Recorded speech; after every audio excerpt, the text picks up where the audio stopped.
রাধে রাধে সকলকে। একটা কথা খুব মনে আসছে যে যখন মানুষের খারাপ সময় হয় তখনই মানুষ শুধু ভগবানের শরণাপন্ন হয় বা ভগবানকে ডাকে, কিন্তু আদৌ কি এটা ঠিক? মোটেই নয়। যখন তোমার জীবনে খারাপ কিছু হবে, পিঠ ঠেকে যাবে দেয়ালে, তখন শুধু ভগবানকে ডাকবে, তার শরণাপন্ন হবে, এটা মোটেই উচিত নয়। যখন তোমার জীবনে সুখের সময়, তুমি খুব আনন্দে আছো, ভালো আছো, কোনো অসুবিধা নেই, তখনও তোমার উচিত ভগবানকে স্মরণ করা। কারণ যে তোমার দুঃখে থাকে সেই তোমার সুখে থাকবে, এটাই তোমার জীবনে হওয়া উচিত। কারণ ভগবান আমাদের দুঃখে আমাদের পাশে সবসময় থাকে।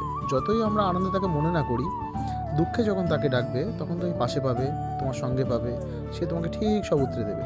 তেমনই তোমার আনন্দে উচিত তাকে সবসময় কাছে ডাকা, তাকে স্মরণ করে চলা। ভালো থাকবেন সকলে, ভগবানকে শঙ্কর, রাধে রাধে।